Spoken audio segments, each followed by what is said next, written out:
Obasato ទៅដល់ក្រុមតោ Q Chelsea ដែលបានក្លាយជាម្ចាស់ជើងឯកពានរង្វាន់ UEFA Champions League នៅលើការ2024-2025 បន្ទាប់ពីបានយកឈ្នះទៅលើក្រុម Real Betis ដោយលទ្ធផល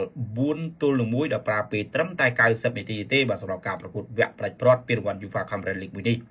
បាទយើងឃើញថាការប្រកួតមួយនេះគឺផ្ដល់ឲ្យបងប្អូនយើងទាំងអស់គ្នាគឺរំភើបរីករាយញាប់ញ័រពីរសជាតិផ្សេងគ្នាប្រិយមិត្តទាំងអស់គ្នាសម្រាប់ប្រិយមិត្តរបស់ក្រុម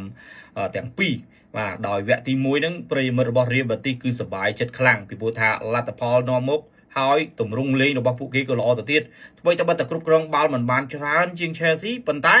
បាទមិនឲ្យ Chelsea បង្កើតឱកាសស៊ុតបានងាយស្រួលនោះទេបើនិយាយពីការគ្រប់គ្រងបាល់គឺមានត្រឹមតែ32%ប៉ុណ្ណោះប្រិមិត្តយើងសម្រាប់វគ្គទី1ណាហើយការបង្កើតឱកាសស៊ុតរបស់ពួកគេច្រើនបាទ7ដងហើយចង់គោលដៅ2ដងរកបានមកគ្រាប់ខណៈដែល Chelsea ប្រិមិត្តយើងអ្នកគ្នាការគ្រប់គ្រងបាល់បានច្រើនរបស់គេនៅក្នុងវគ្គទី1គឺគ្រាន់តែជាការគ្រប់គ្រងបាល់បោះឆ្វេងបោះស្ដាំលើក្រោមគឺថាចូលទៅក្នុងតំបន់គ្រោះថ្នាក់បង្កើតឱកាសស៊ុតអត់បានទេបាទគឺគេអាចស៊ុតបានតែបាទ4ជើងគត់បាទហើយចំគោលដៅតែម្ដងទេបាទសម្រាប់វគ្គទី1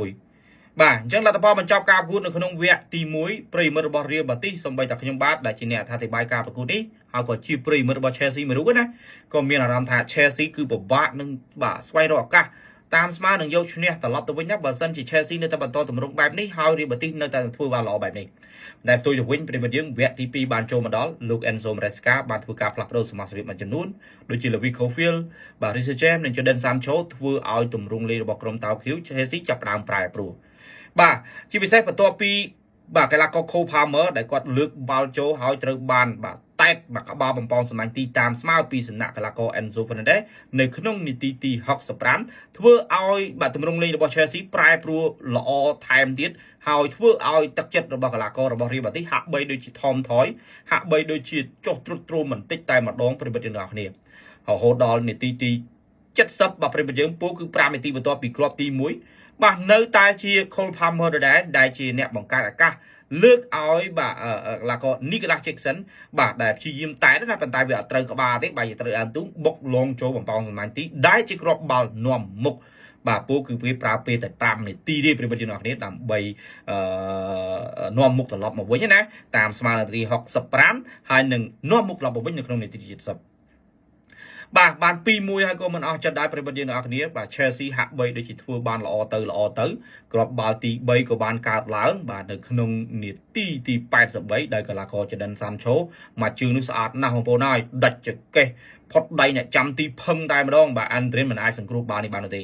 3-1ហើយក៏មិនទាន់ស្ងប់ចិត្តទៀតនៅក្នុងនាទីទី90+5បាទ Moses Caicedo ក៏បានបំពង់សម្លាញ់ទីមួយគ្រាប់ទៀតដែលជាគ្រាប់ចុងក្រោយបញ្ចប់ការប្រកួតលទ្ធផលគឺ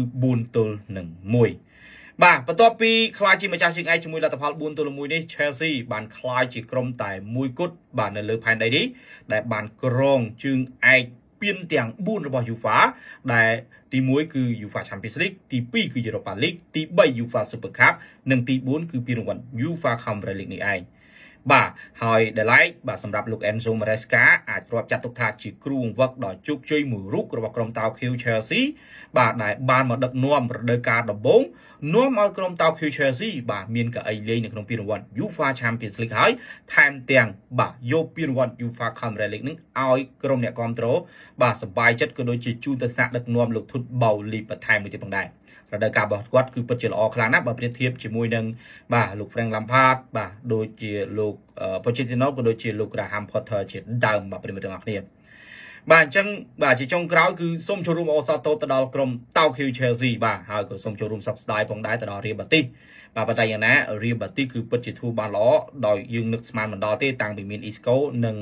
Anthony មកណាអ្វីត្បិតតែពួកគេមិនបានឈ្នះជើងឯកពានរង្វាន់ UEFA Champions League ក៏ដោយប៉ុន្តែបាទនៅក្នុង League ពួកគេក៏មានវត្តមាននៅក្នុងពានរង្វាន់ UEFA Europa League រដូវកាលក្រោយដែរដោយសារតែពួកគេបានឈរនៅក្នុងចំណាត់ថ្នាក់លេខរៀងទី6បាទប្រិមិត្តយើងទាំងអស់គ្នា